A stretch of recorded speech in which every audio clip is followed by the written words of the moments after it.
Greetings from Mount Nelson Missionary Baptist Church. My name is Jimmy Dale, and this is our fellowship hall, which we really can't use right now because of this self-quarantine that we're in. But you know what? Aside from that, just thinking about this fellowship hall and all the good meals that we've had in here and the fellowship that we've enjoyed, it seems like when you mention Baptist, you have to mention our food and fellowships. And there's a reason for that. We've got so much to be thankful for. And we really do, especially when you think about, even in spite of this quarantine that we're in, we have so much to be thankful for. Just think if the president had not issued those orders, talking about the initial orders and closing the borders with China, think how much more worse things would be. And so we really do have so much to be thankful for. As a country, you think about that. It's like when you read in history, it's like, on one hand, you might look at individual events and say, well, wow, what an amazing coincidence. But when you put them all together, like the Battle of Midway, all the things that were done with George Washington during the Revolutionary War, with Abraham Lincoln during the Civil War, there's all along the way curious things that have happened that when you look at them all, at least the conclusion that I come up with, man, God has really blessed our country and spared us much more grief than we could have suffered otherwise. And so anyway, my point is, we have so much to be thankful for, that in spite of what's currently going on, we ought to continue to give thanks and to worship God for his blessing of our country and of our people.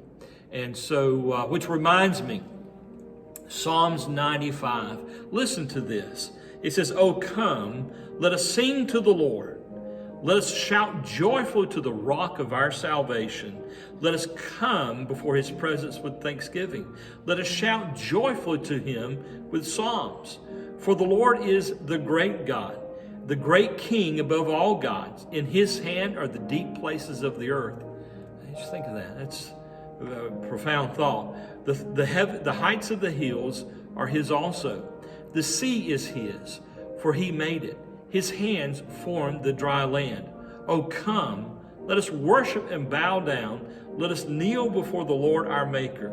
For he is our God, and we are the people of his pasture, the sheep of his hand. Today, if you will hear his voice, do not harden your hearts as in the rebellion, as in the day of trial in the wilderness. When your fathers tested me, they tried me, though they saw my work.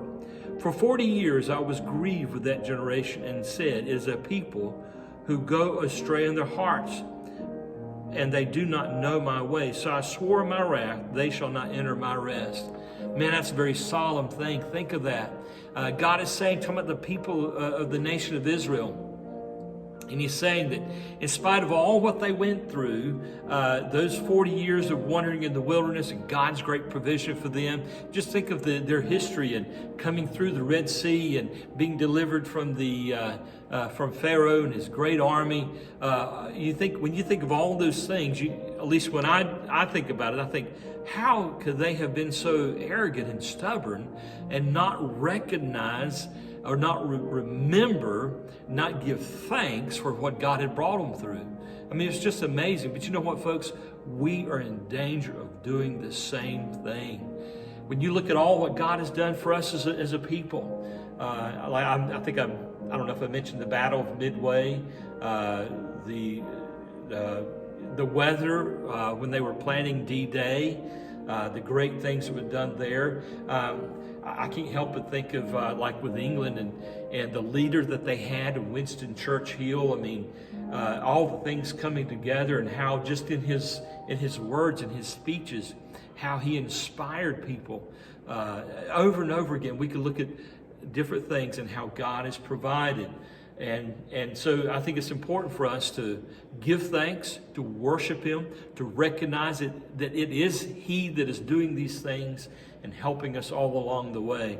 The people that are helping us, leading us in fighting this virus, the healthcare workers that are there on the front lines and fighting this thing. Folks, we have so much to be thankful for, and the folks that are coming up with being creative and coming up with a mask and all that we can use, the people that are finding new ways of new places to manufacture the material that we can use in sanitizing our hands and our facilities and things like that. All this is amazing. People stepping up to the plate and their selfless work. Folks, we have so much to be thankful for. And it's really something for us to celebrate. And so, which brings me back to the fellowship hall. I don't know when we'll be able to get together here and share in fried chicken and all the good things that we love to eat. But it's going to come. Eventually, we will get there.